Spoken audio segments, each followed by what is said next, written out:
أنعمت عليهم صلى الله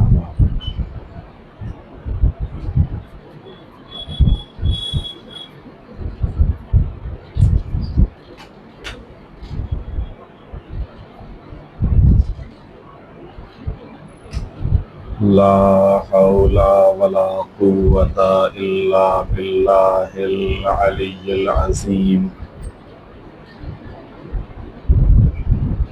أعوذ بالله من الشيطان اللعين الرجيم بسم الله الرحمن الرحيم الحمد لله رب العالمين الصلاة والسلام على رسوله الكريم سيدنا ونبينا وشفيع المذنبين أبي القاسم محمد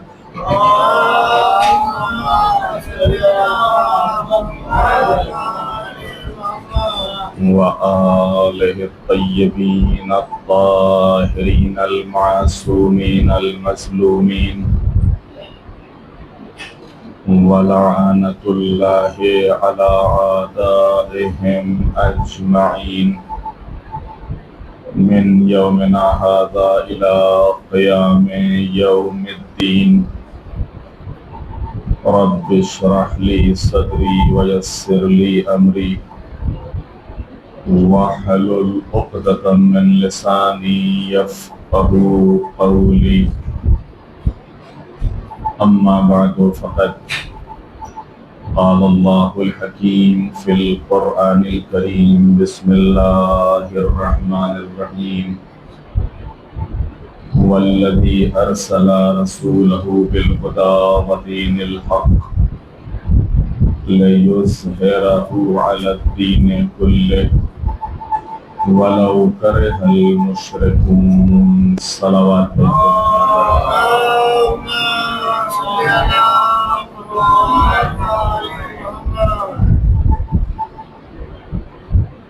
ارشاد اقدس الہی ہو رہا ہے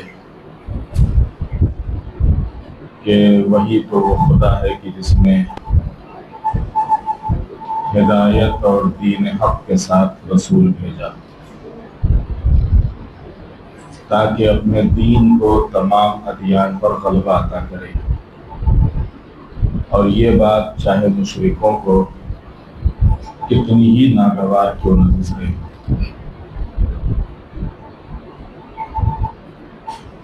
اس آیت کے ذیل میں گفتگو دین کی حفاظت میں ائمہ کے کردار کے عنوان سے ہو رہی ہے، اور اس سلسلے میں کل کی مجلس میں چوتھے امام نے کربلا کے بعد کس طریقے سے اس شریعت کو لوگوں تک پہنچایا ہے اور دین کو بچایا ہے۔ عرض کیا تھا کہ چوتھے امام نے مدینے پہنچنے کے بعد 4 قسم کے اقدام میں جو آپ نے فرمائے ہیں۔ اول،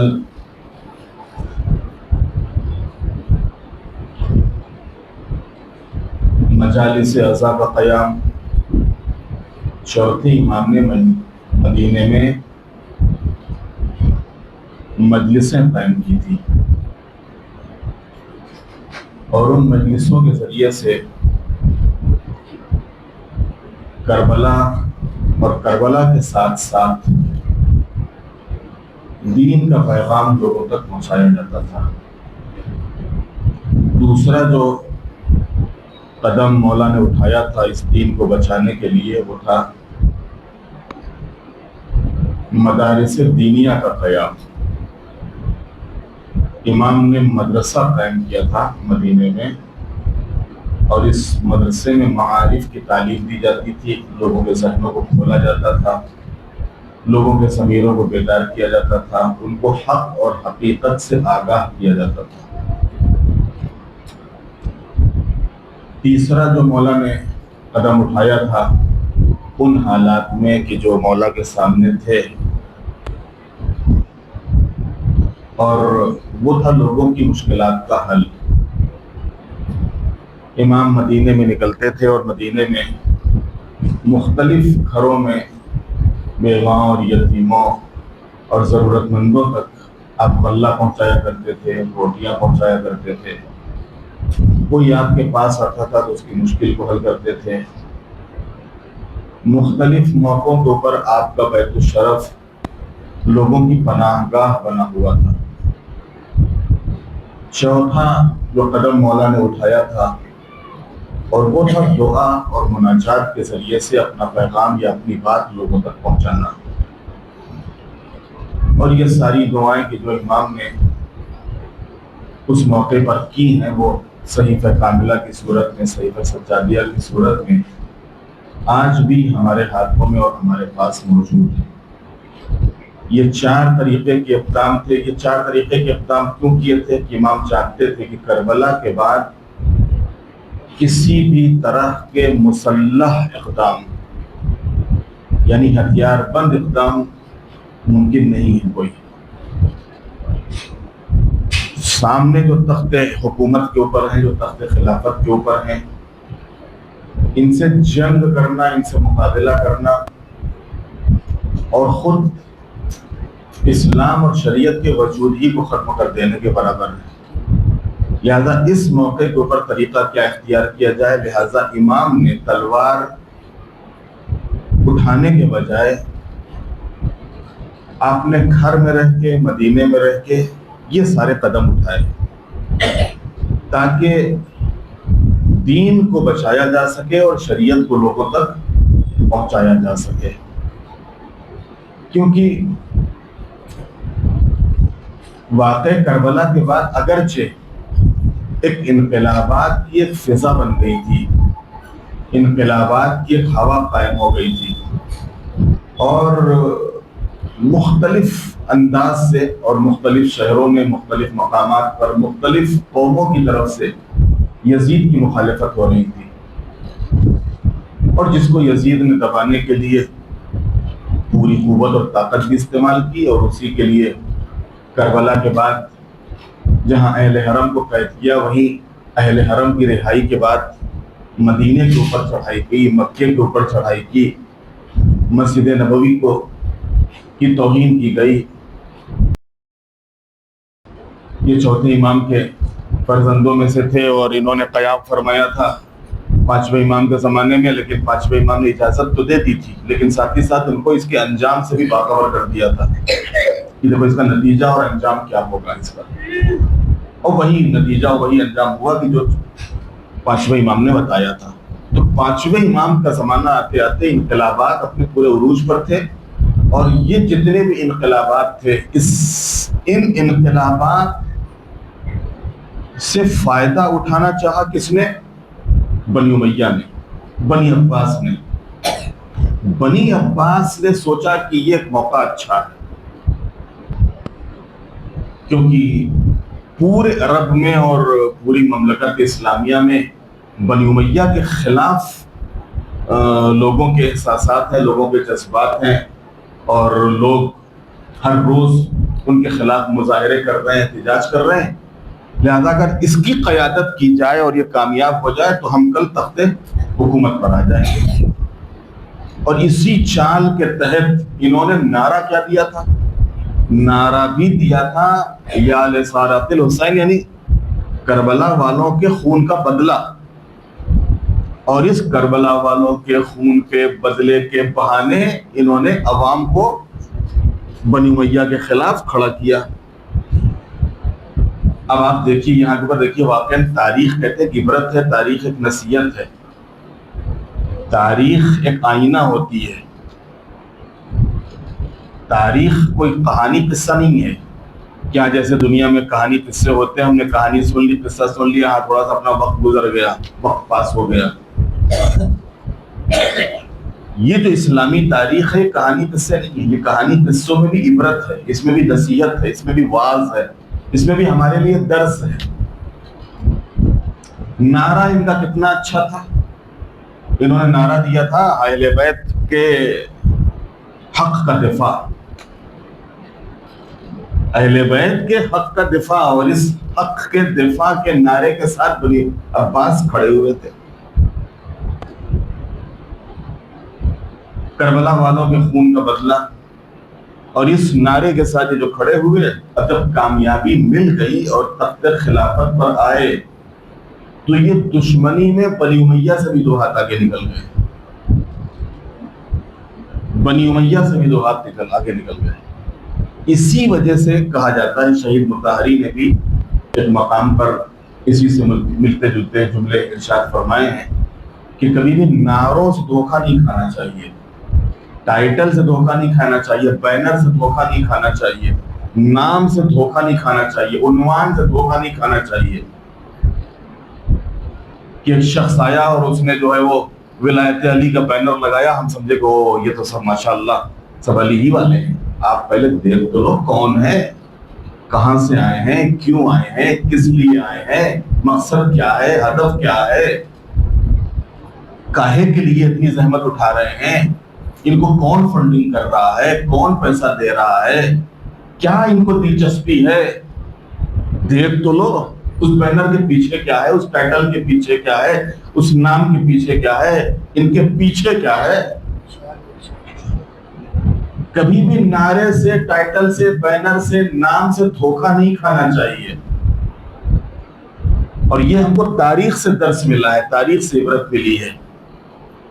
آج عزاداری کے نام کے اوپر ایسے ہی نہ جانے کتنے کام ہو رہے ہیں کہ جن کی شریعت قطعی اجازت نہیں دیتی عزاداری کا نام آگے کیا اور صاحب. کیونکہ ظاہر بات عزاداری حساس موضوع ہے، کوئی مولوی اس کی مخالفت کر نہیں پائے گا. ارے صاحب ہم تو امام حسین کا قوم منا رہے ہیں، ہم تو امام حسین کے یاد میں آئے ہیں اور امام حسین کا پروگرام کرنے کے لیے. کون مخالفت کرے گا امام حسین کے نام کی؟ مقصد کیا ہے اس کے پیچھے؟ تو اوائل اسلام میں خود اسی ٹائٹل کے ذریعے سے، انہی ناموں کے ذریعے سے، انہی بینروں کے ذریعے سے، انہی نعروں کے ذریعے سے لوگوں کو دھوکہ دیا گیا ہے، لوگوں کو دھوکہ دیا گیا ہے. خوارج، پورے خوارج دھوکہ کھا گئے. کیسے؟ انہوں نے ایک نعرہ دیا تھا لا حکم الا للہ، اور اس نعرے سے سارے خوارج دھوکے کھا گئے کہ بس حکم تو اللہ کا ہے، اس کے علاوہ کوئی حکم دینے والا نہیں، حکم بس اللہ کا، یعنی جو قرآن کہے. مولا امیر المومنین نے بڑا پیارا اس کا جواب دیا تھا. نہج البلاغہ میں وہ جملہ آج بھی موجود ہے خطبے میں، کلمۃ الحق یراد بها الباطل. نعرہ اتنا اچھا ہے، کلمہ اتنا اچھا ہے، عنوان اتنا اچھا ہے، ٹائٹل اتنا اچھا ہے، لیکن مراد اس سے باطل لی جا رہی ہے. حق کا نعرہ لگایا تھا ان خوارج نے کہ اللہ کے علاوہ کسی کا حکم نہیں، اور مخالفت کس کی کر رہے ہیں؟ ولی اللہ کی. اللہ کے علاوہ کوئی حکم دینے والا نہیں، اور مخالفت کس کی ہو رہی ہے؟ ولی اللہ کی، خلیفت اللہ کی. اس کی مخالفت میں یہ نعرہ بلند کیا گیا تھا. سارے خوارج دھوکہ کھا گئے کہ نہیں، بات تو برابر ہے، بس ٹھیک ہے، اللہ کا جو حکم ہوگا بس ہم کو وہی ماننا. قرآن اگر بیچ میں آ گیا تو بس اب ہم کو کوئی بھی ہو، اب وہ یہ نہیں سمجھ سکے کہ حقیقت میں یہ تو قرآن صامت کی بات کی جا رہی. قرآن ناطق تمہارے سامنے ہے، جو بولتا ہوا قرآن ہے، اس کو تو سنو کہ یہ کیا کہہ رہا ہے. یہ بولتا ہوا قرآن. تو عزیزان محترم، بنی عباس نے بہت ہی ہوشیاری اور چالاکی سے اس تخت خلافت اور تخت حکومت کے اوپر قبضہ کیا. یہ جو زمانہ تھا بنی امیہ اور بنی عباس کے اختلاف کا، 5ویں امام کی زندگی کا آخری حصہ اور چھٹے امام کی زندگی کا یعنی امامت دور امامت کا ابتدائی حصہ. پانچویں امام کی زندگی اور امامت کا آخری حصہ اور چھٹے امام کی امامت کا ابتدائی شروعاتی حصہ، یہ دونوں حصے اس دور سے متعلق ہیں. یہ جو پانچویں امام کا دور پورا یہ بنی امیہ اور بنی عباس کے ٹکراؤ میں گزرا، تو اس سے ہمارے پانچویں امام اور چھٹے امام کو کچھ موقع مل گیا. کہے کا موقع، علم پھیلانے کا موقع، قرآن کی تفسیر بیان کرنے کا موقع، رسول اللہ کی حدیثیں لوگوں تک پہنچانے کا موقع، لوگوں کو صحیح اسلام اور صحیح شریعت بتانے کا موقع. اور پانچویں امام نے اسی سے فائدہ اٹھا کے علم کے دریا بہا دیے، اور اسی وجہ سے آپ کا جو لقب پڑا کیا، باقر. اصل میں کیا ہے، باقر العلوم. آپ کا جو نام ہے وہ ہے باقر العلوم، علوم کو شگافتہ کرنے والے، علوم کو کھولنے والے. ایک دانہ ہوتا ہے نا، تو شگافتہ کیا جاتا ہے، بیج سے شگافتہ ہو جاتا ہے. گرمی ہوتی، پھل بیج سے پھٹ جاتا ہے.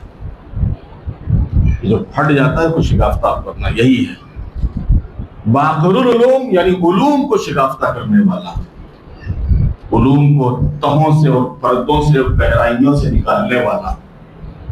اور واقعاً ہمارے پانچویں امام نے علم کے دریا بہا دیے. امام، میں نے عرض کیا تھا کہ چوتھے امام نے جو مدرسہ مدینے میں قائم کیا تھا، پانچویں امام نے اس کو اور گسترش اور اس کو اور پھیلایا اور اس کے مختلف شعبے آپ نے قائم کر دیے. چوتھے امام جن حالات میں درس دیتے تھے اس میں بہرحال کہیں نہ کہیں سے پابندیاں تھیں، تھوڑا سا ڈر تھا، خوف تھا. جو لوگ شریک ہو رہے تھے ان کو کہ نہیں معلوم حاکم تک بات پہنچ گئی تو حاکم کی طرف سے کہیں تکلیف نہ ہو جائے ہم کو کہ تم چوتھے امام کے امام علی ابن الحسین کے درس میں جاتے ہو. لیکن پانچویں امام کے دور میں وہ خوف ختم ہو گیا تھا، اور لوگ امام کے پاس آتے تھے، امام سے مسئلہ پوچھتے تھے. امام نے درس کا جو سلسلہ شروع کیا تھا تو امام کے درس میں شریک ہوتے تھے، درس میں امام میں شریک ہوتے تھے. اور کئی ہزار افراد امام کے درس میں ایک ساتھ شرکت فرماتے تھے. اور درس دینے کا انداز بھی یہی تھا. باقی آپ چوتھے امام کے اگر دیکھیے تو حالات کی وجہ سے آپ اتنا زیادہ کھل کے آپ درس نہیں دے سکتے تھے، لیکن پانچویں امام کے لیے ملتا ہے کہ جب آپ درس دیتے تھے دروازہ کھلا رہتا تھا، اور جو بھی تشنگان علم ہوتے تھے وہ دروازے پہ آتے تھے. اس میں نہ کوئی مذہب کی قید تھی، نہ کوئی فرقے کی قید تھی، نہ نظریے کی قید تھی. بس جیسا جس کا ظرف، جس کی جیسی صلاحیت، وہ آئے اور بیٹھے اور لے لے. بہت سے ایسے بھی افراد تھے کہ جو پانچویں امام اور چھٹے امام کی بزم میں بیٹھنے کے بعد بھی کچھ حاصل نہیں کر سکے، اور بہت سے ایسے بھی افراد تھے کہ جنہوں نے ایک ملاقات کی اور اسی ایک ملاقات کو انہوں نے سب کچھ حاصل کر لیا. ایسے ہی ایک واقعہ ملتا ہے، صلوات بھیجتے تو سناؤ.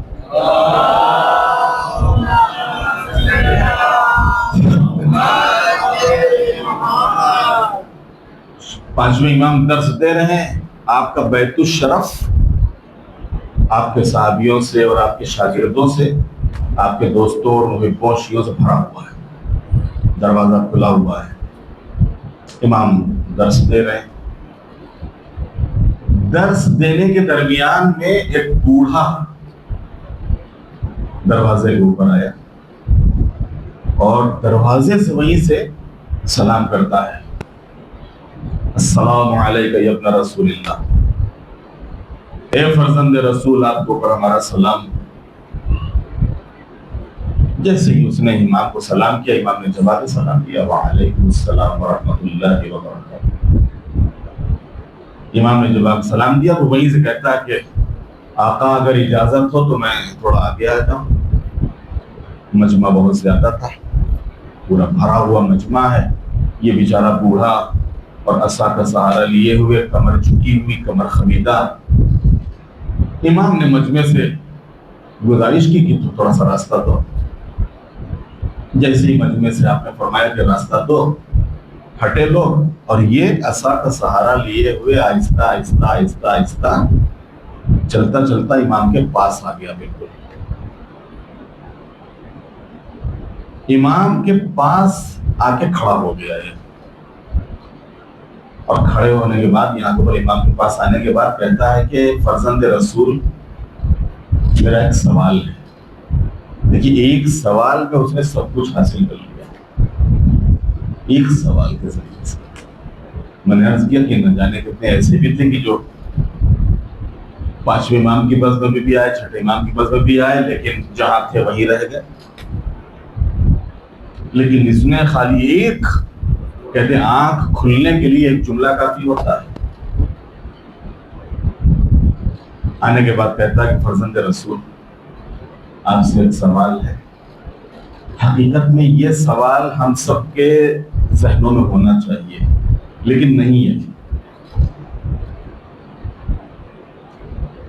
سارے شیعوں کے ذہنوں میں یہ سوال ہونا چاہیے، سارے شیعوں کے ذہنوں میں، لیکن نہیں ہے۔ سوال کیا اس نے کیا؟ فرزند رسول، میں آپ سے محبت کرتا ہوں۔ توجہ کیجیے گا، یہ اس کا سوال ہے۔ میں آپ سے محبت کرتا ہوں، آپ کے چاہنے والوں سے بھی محبت کرتا ہوں۔ جو بھی آپ کا چاہنے والا ہے، جو بھی شیعہ ہے، ہمارے مولا کا چاہنے والا ہے، آپ کو بھی چاہتے ہیں اور آپ کی وجہ سے اس کو بھی چاہتے ہیں، اس سے بھی محبت کرتے ہیں۔ آپ کے دشمنوں سے ہم بیزار ہیں، تولہ بھی کر دیا، تبرہ بھی کر دیا اس نے۔ آپ کو بھی چاہتے ہیں، آپ کے دوستوں کو بھی چاہتے ہیں، اور آپ کے دشمنوں سے بیزار ہیں۔ یہ تو تھا اس کا عقیدہ۔ اب عمل، آپ نے، آپ کے حلال کو ہم حلال سمجھتے ہیں، یعنی جس چیز کا آپ نے حکم دے دیا ہے اس کو ہم انجام دیتے ہیں، اور آپ کے حرام قریب نہیں جاتے ہیں، اور حرام کو حرام سمجھتے ہیں، اس کے قریب نہیں جاتے ہیں۔ یعنی جن چیزوں کو شریعت میں حرام کیا ہے ان کے قریب نہیں جاتے، جن چیزوں کو واجب کیا ہے اس کو ہم ترک نہیں کرتے، چھوڑتے نہیں۔ ایسی حالت میں اگر ہم دنیا سے چلے جائیں تو کیا میری نجات ہوگی، میری بخشش ہوگی، مجھے جنت میں جاؤں گا میں؟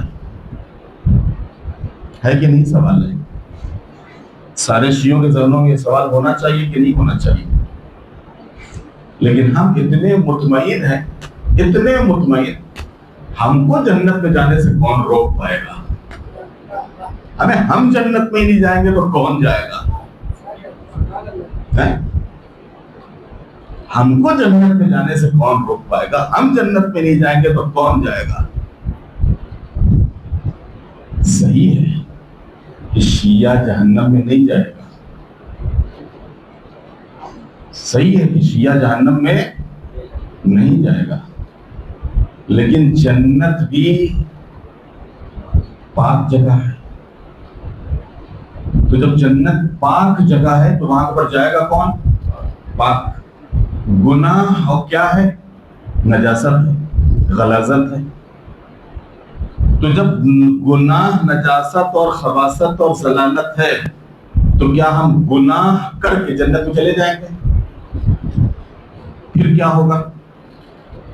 جس کا مطلب جنت میں نہیں جائیں گے کیا ہے؟ پھر کیسے جائیں گے؟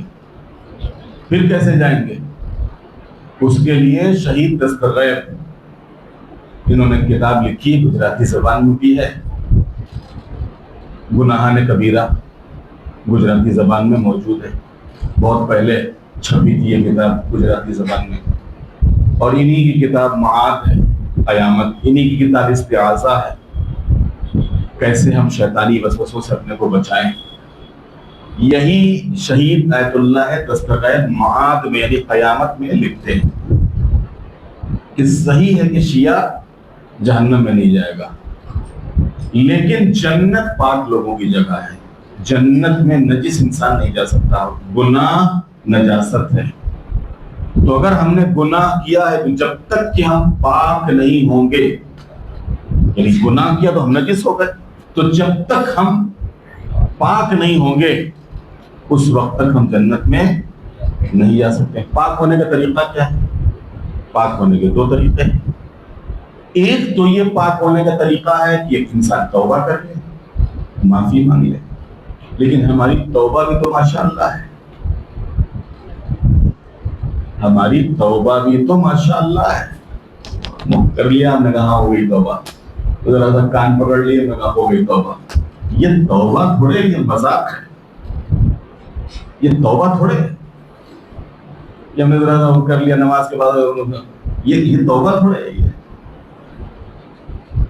توبہ یعنی خود شرمندگی کا احساس جو ہم نے کیا ہے, اس کی کیے کے اوپر شرمندہ ہونا, اس کا احساس ہونا اپنے کو کہ ہم نے غلط کیا ہے, ہم سے نہیں ہونا چاہیے, ہم نے اپنے رب کی مخالفت کی ہے.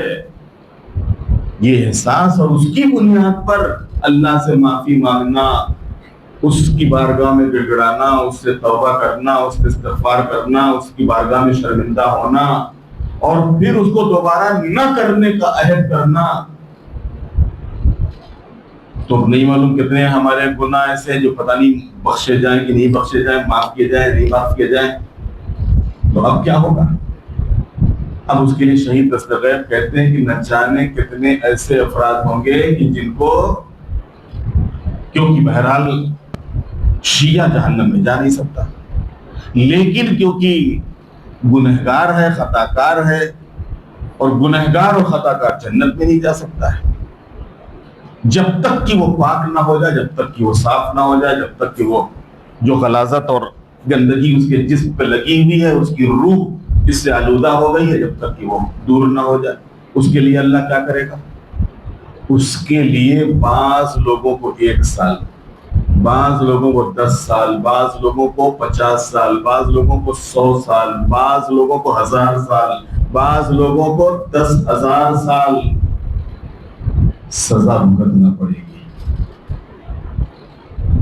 جہنم میں نہیں ہوں گے لیکن تکلیف میں ہوں گے, جہنم جیسی تکلیف میں ہوں گے, تاکہ وہ بھگت لے جو کچھ انہوں نے کیا ہے. اور جب وہ پاک ہو جائیں گے, صاف ہو جائیں گے, اور وہ جو کچھ کیا ہے اس کی بھرپائی عذاب کی صورت میں وہاں پر ہو جائے گی, تب کہیں جا کے معلوم 1000 سال کے بعد, 5000 سال کے بعد, 10,000 سال کے بعد پھر کہیں جا کے ان کی جنت میں واپسی ہوگی. ایک صلوات بھیجتے ہیں محمد والے محمد.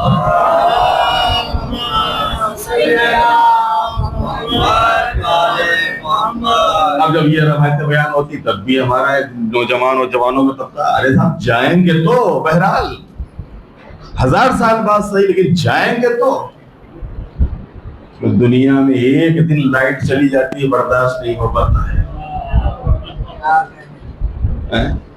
1 گھنٹے کے لیے, 1 دن کے لیے لائٹ چلی جاتی, برداشت نہیں ہوتا ہے. کبھی اوپر, کبھی نیچے, کبھی یہاں, کبھی وہاں. اب وہاں اتنا آسان ہے کہ یہاں صاحب جائیں گے تو جاؤ گے تو, لیکن وہ 1000 سال کیسے گزریں گے, وہ 500 سال کیسے گزریں گے, وہ 100 سال کیسے گزریں گے. یہ 40 سال, 50 سال اور 60 سال کی زندگی یہ اچیرن ہو جاتی ہے, کاٹے نہیں کٹتی ہے کہ صاحب اتنی سختیاں, اتنی تکلیفیں, اتنی زحمتیں, اتنی مصیبتیں, اتنی پریشانیاں, اتنی آزمائشیں, اتنے امتحانات, جبکہ ہم ہر آسانی کا سامان اپنے لیے فراہم کرتے ہیں. تو وہاں جہاں سختیاں ہی سختیاں ہو, تکلیفیں ہی تکلیفیں ہو, تو وہ کیسے گزرے گا؟ تو اتنا آسان نہیں ہے عزیزو. تو عزیزان محترم, میں عرض کر رہا تھا کہ چوتھے امام کی خدمت, 5ویں امام کی خدمت میں یہ امام کا شیعہ آنے کے بعد کہتا ہے کہ مولا میں آپ کو چاہتا ہوں, آپ کے چاہنے والوں کو چاہتا ہوں, آپ کے دشمنوں سے بیزار ہوں, آپ کے حلال کو حلال سمجھتا ہوں, آپ کے حرام کو حرام جانتا ہوں. کیا ایسی صورت میں میری بخشش ہوگی, میں جنت میں جاؤں گا؟ پورا عقیدہ, پورا عمل اس نے بیان کر دیا. خالی دعویٰ نہیں کیا کہ ہاں خالی عقیدہ آپ کو مانتا ہوں. نہیں, اگر میں آپ کو مانتا ہوں تو آپ کا جو کچھ حکم ہے اس کے اوپر عمل بھی کرتا ہوں.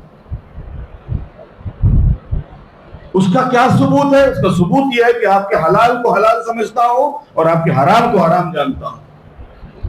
جن چیزوں کو اللہ نے واجب کیا ان کو ترک نہیں کرتا ہوں، جن چیزوں کو حرام کر دیا ان کے قریب نہیں جاتا ہوں. پورا عقیدہ اور پورا عمل سب کچھ اس نے امام کے سامنے بیان کر دیا، بالکل صاف صاف. اس میں کچھ اس نے ڈھکا چھپا نہیں ہے، اس نے کچھ اپنے چھپایا نہیں ہے، جو تھا اس نے کہہ دیا. کہ ایسی صورت میں میری بخشش ہوگی، میں معاف کیا جاؤں گا، میں جنت میں جاؤں گا. امام نے جیسے ہی سنا، امام کے لبوں پہ مسکراہٹ آ گئی. پانچویں امام نے، اور پانچویں امام نے فرمایا کہ ایسا شخص جنت میں ہمارے ساتھ ہوگا. ایک صلوات بھیجتے محمد علیہ.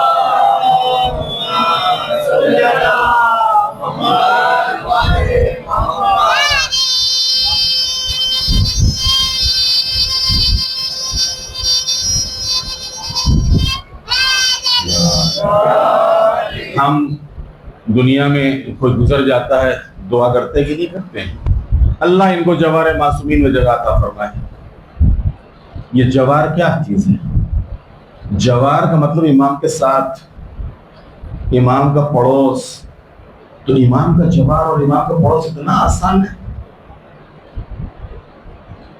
اللہ ان کو جوار معصومین میں جگہ عطا فرمائے. اللہ ان کو امام حسین کے جوار میں جگہ عطا فرمائے. امام حسین کا جوار، امام حسین کا مقام کہاں ہوگا قیامت کے دن؟ جنت میں اہل بیت کا مقام کیا ہوگا؟ کوئی سوچ سکتا ہے؟ کوئی پہنچ سکتا ہے اس تک؟ یہ تو ان کا کرم اور ان کی نگاہ کرم ہوگی کہ جو اپنے جوار میں اور اپنے پڑوس میں اپنے شیعوں کو جگہ دے دیں اور ان کو ان سختیوں اور تکلیفوں سے نجات دلا دیں.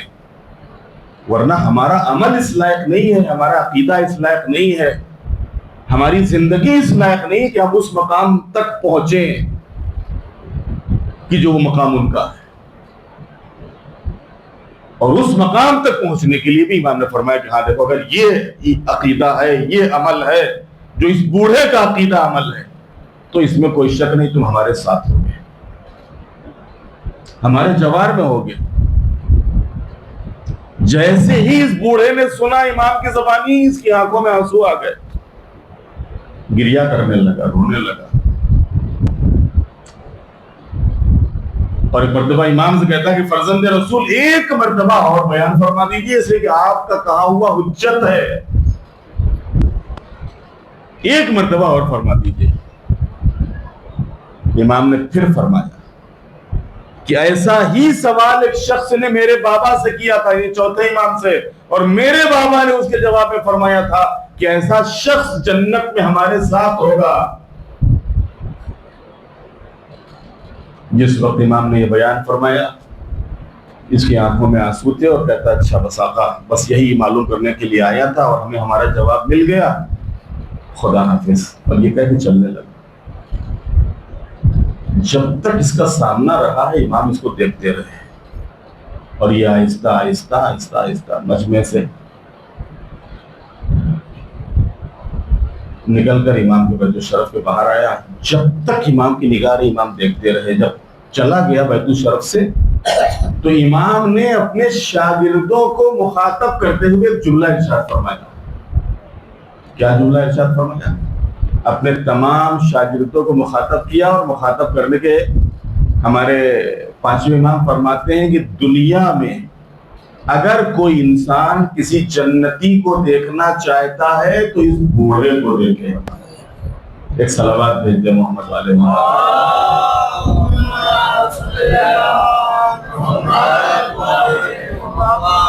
دنیا میں کوئی کسی کو بتا سکتا ہے کہ یہ جنتی ہے اور یہ جہنمی ہے؟ ہم کو کوئی حق نہیں پہنچتا اور ہم نہیں بتا سکتے ہیں کہ ہاں یہ جہنم میں جائے گا، یہ جنت میں جائے گا. اس کے دل کے اندر کیا ہے، اس کا ایمان کیا ہے، اس کا عقیدہ کیا ہے، وہ کیا کر رہا ہے، کچھ پتا نہیں. ظاہر اور باطن کا علم اللہ کے ہاں، مگر بعض ایسے کھلم کھلا گناہ ایسے ہیں جس کی سزا تو خود شریعت نے بتائی ہے اور بالکل صاف اور واضح ہے کہ ان گناہوں کا کرنے والا قطعاً جنت میں قدم نہیں رکھے گا، جنت کی خوشبو بھی نہیں سن سکے گا. شرک ہے، ظلم ہے، کفر ہے، نفاق ہے، یہ سب وہ خرابیاں اور بیماریاں اور برائیاں ہیں کہ جن کے لیے قرآن مجید نے بھی ادا کیا اور معصومین علیہ السلام کی روایتوں اور حدیثوں میں بھی ہے۔ تو عزیزان محترم، ہمارے پانچویں امام نے اس طریقے سے ان حالات میں دین کو بچایا ہے اور شریعت کو لوگوں تک پہنچایا ہے۔ اور پھر یہی امام کا مدرسہ کی جو چوتھے امام نے شروع کیا تھا، جو پانچویں امام کا زمانہ آیا تو امام نے اس کو اور پھیلایا، اور پھر جب پانچویں امام کے بعد چھٹے امام کا زمانہ آیا تو اسی مدرسے نے ایک یونیورسٹی کی شکل اختیار کر لی تھی۔ ایک یونیورسٹی، وہ صرف مدرسہ نہیں رہا۔ اسکول میں یا کالج میں اور یونیورسٹی میں فرق کیا ہوتا ہے؟ اسکول اور کالج میں سارے سبجیکٹ ایک ہی کلاس میں پڑھائے جاتے ہیں، اسی ایک ہی کلاس میں سارے سبجیکٹ پڑھائے جائیں گے۔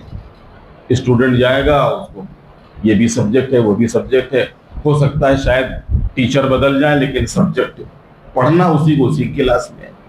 وہ وہیں بیٹھا رہے گا، کلاس چینج نہیں ہوگا، کلاس میں بیٹھا رہے گا، اسی میں سارے سبجیکٹ اسی کلاس میں پڑھائے جائیں گے۔ یونیورسٹی میں کیا ہوتا ہے؟ یونیورسٹی میں شعبے، ڈپارٹ، وبھاگ الگ الگ ہو جاتے ہیں۔ ہر چیز، ہر شعبہ، ہر چیز کا ایک الگ شعبہ ہوتا ہے، ہر علم کا الگ ڈپارٹ ہوتا ہے۔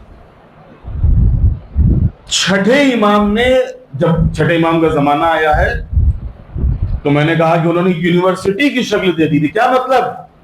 الگ الگ وبھاگ بنائے تھے امام نے، الگ الگ شعبے قائم کیے تھے، الگ الگ ڈپارٹ، اور خالی ڈپارٹ ہی نہیں تھے، ہیڈ آف دا ڈپارٹمنٹ بھی امام نے معین کیا تھا اس کے اوپر۔ ہر ڈپارٹ بنانے کے بعد اس کے اوپر ہیڈ آف دا ڈپارٹمنٹ، یہ علم قرآن، یہ علم تفسیر ہے، یہ علم حدیث ہے، یہ علم فقہ ہے، یہ علم کلام ہے،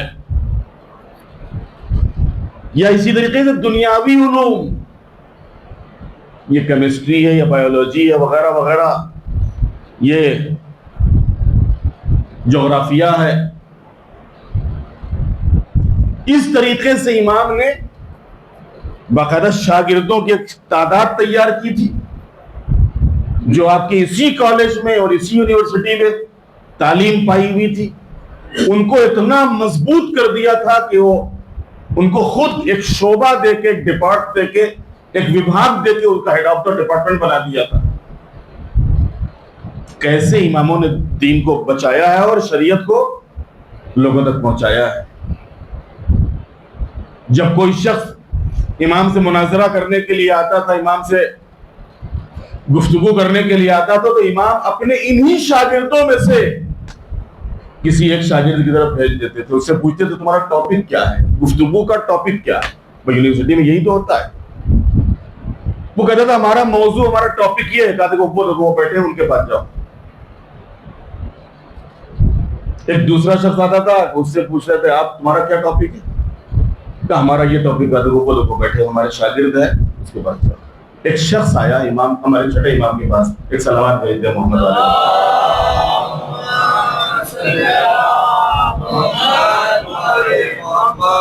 ایک شخص آیا چھٹے امام کے پاس، اور آنے کے بعد کہتا ہے کہ مولا ہمیں مختلف علوم کے اوپر آپ سے جواب چاہیے، ہمارے کچھ سوالات ہیں۔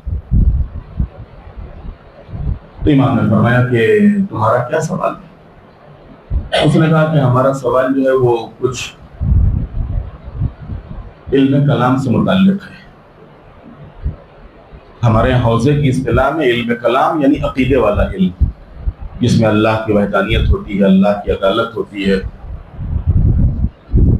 جس میں رسولوں کی رسالت ہے، ائمہ کی امامت ہے، قیامت ہے، رجعت ہے، باقی اور اس سے متعلق جو موضوع ہیں اس کو علم کلام کہا جاتا ہے۔ ہمارا موضوع جو ہے وہ علم کلام سے متعلق کچھ سوالات ہیں۔ امام نے فرمایا وہ دیکھو میرا شاگرد ابان بن تغلب بیٹھا ہوا ہے، اس کے پاس جاؤ، ابان ان کے سوالوں میں جواب دے دو۔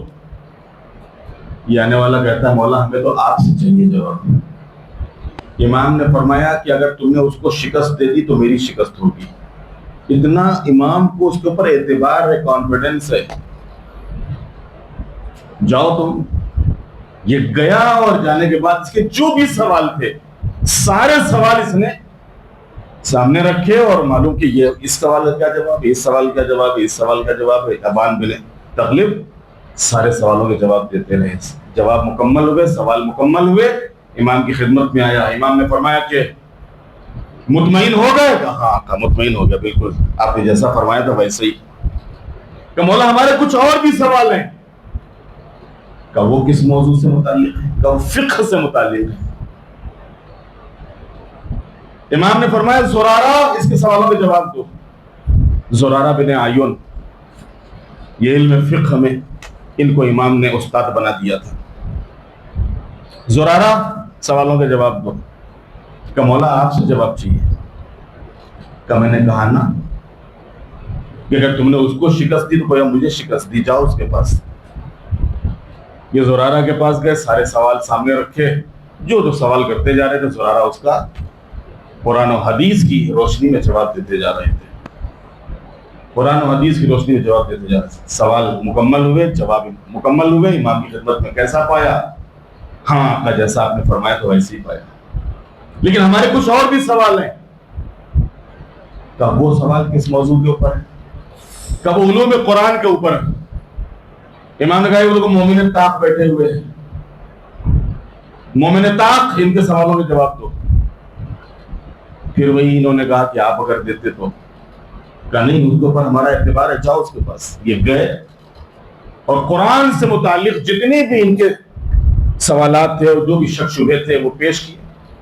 جواب ملے, امام کی خدمت میں آئے.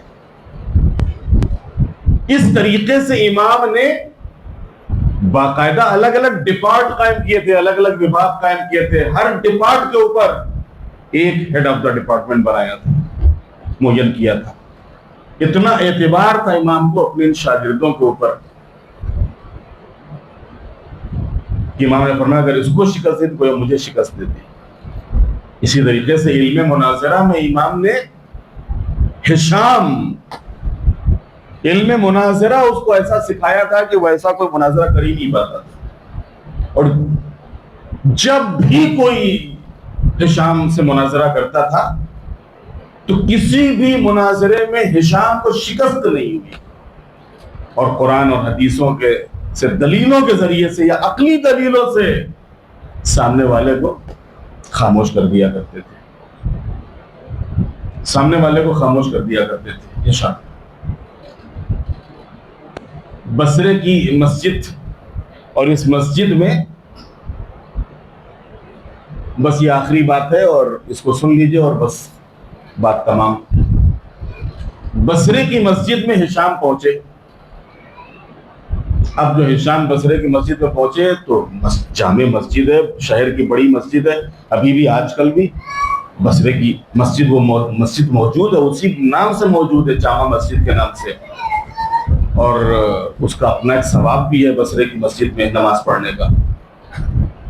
تو مسجد جامع بصرہ اس میں پہنچے, یہ دیکھا کہ جو امام صاحب ہیں وہ منبر کے اوپر بیٹھے ہوئے ہیں اور لوگ ان کو گھیرے ہوئے ہیں. یہ قریب ہے کہ دیکھیں کیا گفتگو ہو رہی ہے. اب جو قریب گئے دیکھا گفتگو جو ہو رہی ہے تو امامت کے اوپر ہو رہی ہے. اب ظاہر سی بات ہے کہ کوئی بھی امام کا چاہنے والا یا امام کا شیعہ اگر امامت کے گفتگو کہیں بھی چوراہے کے اوپر, دکان پہ, مکان پہ, مسجد میں کہیں کے اوپر بھی سن لے تو فوراً سننے تو لگے گا کہ یہ لوگ کیا کہہ رہے ہیں اور کیا دلیلیں دے رہے ہیں, کیا بیان کر رہے ہیں, اور وہ بھی چھٹے امام کا شاگرد. لہذا فوراً یہ آگے چلے گئے, دیکھا یہ تو امامت کے اوپر گفتگو ہو رہی, یہ کچھ امامت پہ اور خلافت پہ کچھ بیان دے رہے ہیں امام صاحب. اب جو گئے تو امام صاحب فرما رہے تھے کوئی ضروری نہیں ہے کہ خلیفہ اللہ کی طرف سے ہو, کوئی ضروری نہیں کہ امام اللہ کی طرف اللہ مقرر کرے. اللہ کے حبیب نے, اللہ کے رسول نے یہ حق مسلمانوں کو دیا ہے. مسلمان جس کو بھی چنے, جس کا بھی انتخاب کرے, وہی رسول اللہ کا خلیفہ اور مسلمانوں کا امام. اب ظاہر سی بات ہے کہ یہ کہاں برداشت کر پاتے. ہشام آگے آئے اور آگے آنے کے بعد کہتا ہے کہ امام صاحب اجازت ہے کہ میں کچھ آپ سے پوچھوں، سوال کروں؟ تو ظاہر سی بات ہے کہ وہ تو اپنے زوم میں تھے اور گمان میں تھے، ان کو کبھی تصور بھی نہیں تھا کہ ایسا کوئی چھٹے امام کا شاگرد ان کی بزم میں آ جائے گا جو ان کو لاجواب کر دے گا۔ کہاں پوچھو؟ تو عجیب و غریب سوال کیا انہوں نے، نہ کوئی آیت پوچھی، نہ روایت پوچھی، نہ کوئی واقعہ، نہ کوئی تاریخ۔ کہتے امام صاحب آپ کے آنکھیں ہیں؟ اب ظاہر وقت کسی سے بھی سامنے پوچھا جائے غصہ تو آئے گا ہی کہ سامنے دیکھ رہا ہے کہ بات کر رہے ہیں اور دیکھ رہا ہے بات کر رہا ہے اور کہہ رہا پوچھ رہا آنکھیں ہیں آپ کے؟ تو دیکھ نہیں رہے ہوگا، نہیں جتنا آپ پوچھ رہے اتنا بتا دیجیے، آنکھیں ہیں آپ کے؟ کہاں ہیں؟ کہ ان سے کیا کام لیتے ہیں؟ تو کہا انہی سے تم کو دیکھ رہا اور اس ہر چیز کو اسی سے دیکھتا ہوں۔ تو کہا کان بھی ہوں گے؟ کہاں کان بھی ہیں؟ کہ اس سے کیا کام لیتے ہیں؟ کہ کان نہ ہو تو تمہاری بات ہم نہ سن سکیں، تو تمہاری بات سن رہے ہیں کانوں کے ذریعے تو سن رہے ہیں۔ کہ ہاتھ؟ کہاں ہاتھ بھی ہے؟ کہ ان ہاتھوں سے کیا کام لیتے ہیں؟ کہ بھائی ہاتھوں ہی تو چیزوں کو اٹھاتا ہوں، رکھتا ہوں، کام کرتا ہوں، ایک اگر ہاتھ نہ ہو تو بٹن بھی نہیں لگا سکتا۔ کہ پیر؟ کہاں پیر بھی ہے؟ ان سے کیا کام لیتے ہیں؟ کہ ان سے تو چلتا ہوں اور راستہ طے کرتا ہوں، آتا ہوں جاتا ہوں وغیرہ وغیرہ۔ تمام جسم کے حصوں سے متعلق ہشام نے سوال کیا۔ آخر میں کہتے امام صاحب آپ کے دل ہے؟ دل؟ صاحبہ جیسے پوچھا کہا کہ کہاں سے آئے ہو؟ کہا کہ ہم جہاں سے بھی آئے ہوں لیکن اتنا بتا دیجیے کہ دل ہے آپ کے کہ نہیں؟ کہاں دل بھی ہے؟ کہ اس کا کیا کام ہے؟ اس سے کیا کام لیتے ہیں؟ کہ یہ جو آنکھیں دیکھ رہی ہیں اور یہ جو کان سن رہے ہیں، جو ہاتھ چل رہے ہیں، پیر حرکت کر رہے ہیں، دل ہی کی وجہ سے تو ہے۔ اگر دل کام کرنا چھوڑ دے تو نہ آنکھیں دیکھیں گی، نہ کان سنیں گے، نہ زبان بولے گی، نہ ہاتھ حرکت کریں گے، نہ پیر اٹھیں گے، نہ پیر چلیں گے۔ یہ سب کچھ انہی دل ہی کی بنیاد پہ تو ہے۔ کہ اس کا کچھ اور بھی کام ہے دل کا؟ کہاں اور بھی اس کا کام ہے؟ کیا کام ہے اس کا؟ کہ جب ہمارے جسم کے حصے شک میں مبتلا ہوتے ہیں، یہ چیز دیکھیں کہ نہ دیکھیں، یہ چیز اٹھائیں کہ نہ اٹھائیں، یہاں آگے جائیں کہ نہ جائیں، تو یہ دل ہی ہے کہ جو ان کی رہنمائی کرتا ہے۔ یہ دل ہی ہے کہ جو ان کی رہنمائی کرتا ہے۔ میں ایک مرتبہ جہاں تک جیسی بات پہنچی، ایک مرتبہ ہشام کہتے ہیں کہ مولانا صاحب آپ کے اوپر بڑا ترس آ رہا ہے، آپ کے اوپر بڑا ترس آ رہا ہے اور بڑا افسوس ہو رہا ہے کہ اللہ نے آپ کے جسم کو بھی بغیر امام کے نہیں چھوڑا۔ اللہ نے آپ کے جسم کو بھی بغیر امام کے نہیں چھوڑا، اور اللہ نے آپ کے جسم میں بھی ایک امام رکھ دیا۔ اور جب بھی آپ کے جسم کے حصے شک میں مبتلا ہوتے ہیں تو یہ دل ہوتا ہے کہ جو ان کی رہنمائی کرتا ہے، یہ دیکھنے جیسی ہے، یہ دیکھنے جیسی نہیں ہے، یہ اٹھانے جیسا ہے، اٹھانے جیسا نہیں ہے، چلنے جیسا ہے، چلنے جیسا نہیں ہے۔ کیسے آپ نے سوچ لیا کہ چھوٹا سا جسم، اس چھوٹے سے جسم کو بھی اللہ نے بغیر امام کے نہیں چھوڑا، اور اس جسم کے لیے بھی اللہ نے ایک امام مقرر کر دیا کہ جب آپ کے جسم کے حصے شک میں مبتلا ہوتے ہیں تو یہی ان کی رہنمائی کرتا ہے، یہی ان کی ہدایت کرتا ہے، یہی ان کو راستہ بتاتا ہے۔ تو کیسے آپ نے تصور کر لیا کہ یہ اتنی بڑی کائنات اور اتنی بڑی کائنات میں یہ آباد اور بکھرے ہوئے لاکھوں اور کروڑوں انسان، اللہ ان کو ایسے ہی چھوڑ دے گا اور ان کی ہدایت کا کوئی انتظام نہیں کرے گا؟ جس طریقے سے ہمارے جسم کے لیے دل کی ضرورت ہے، ویسے ہی سماج اور معاشرے کے لیے امام کی ضرورت ہے۔ ایک صلوات بھیجتے محمد والے محمد۔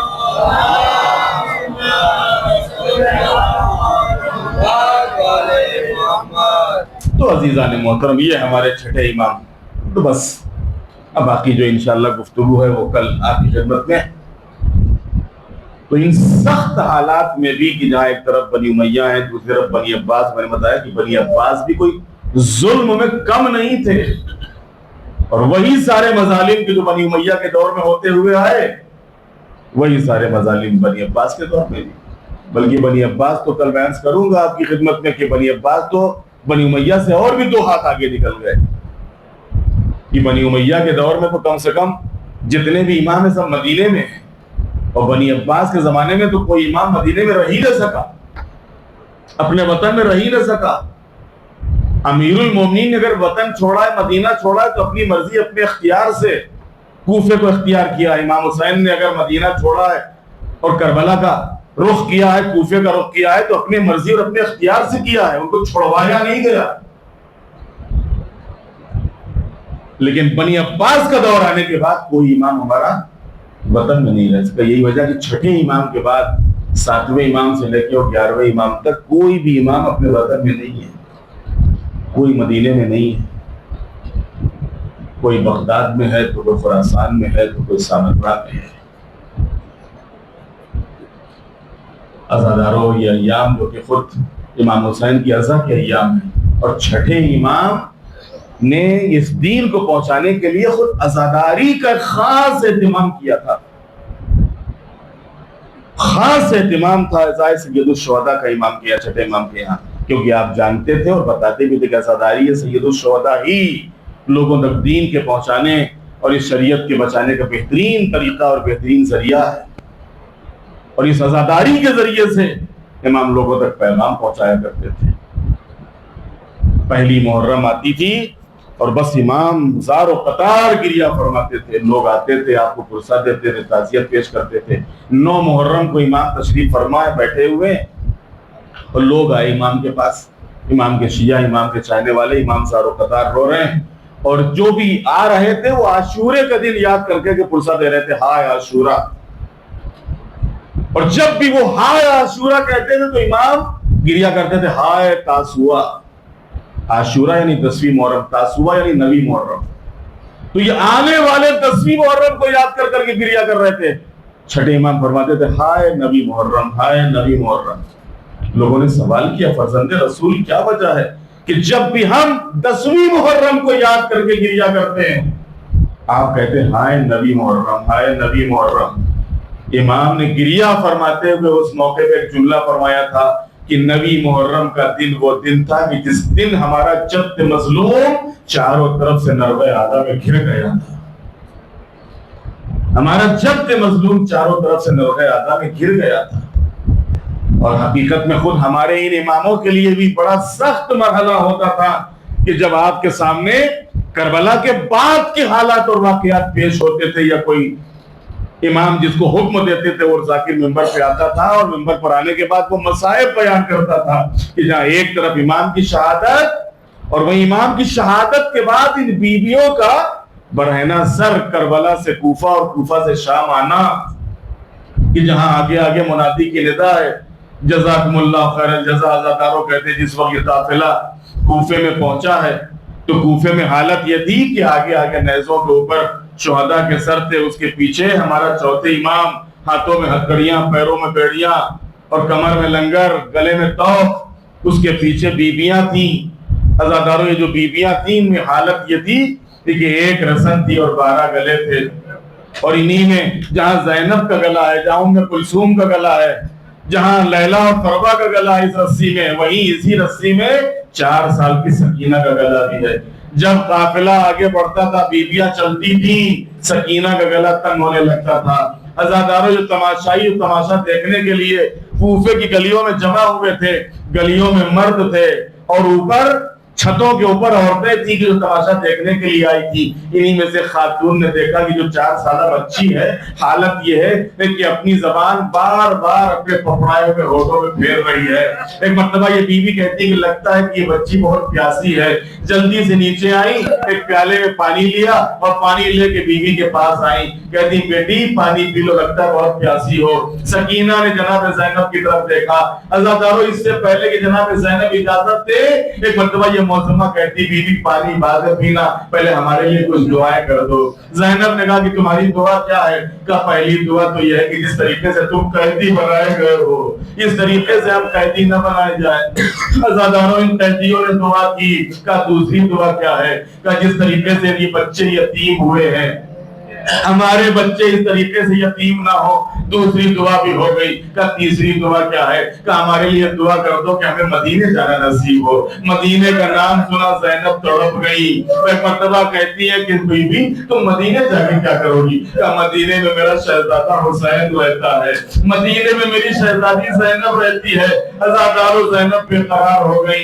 ایک مرتبہ آواز دیتی ہے کہ تو اپنے شہزادے کو دیکھے گی پہچان لے گی. کہ کیسی باتیں کرتی ہو؟ ارے اس کوفے میں ہمارا شہزادہ حسین اپنے بابا کے ساتھ رہا کرتا تھا. کہ اپنی شہزادی کو دیکھو گی پہچان لو گی. کہ کیسی باتیں کرتی ہو؟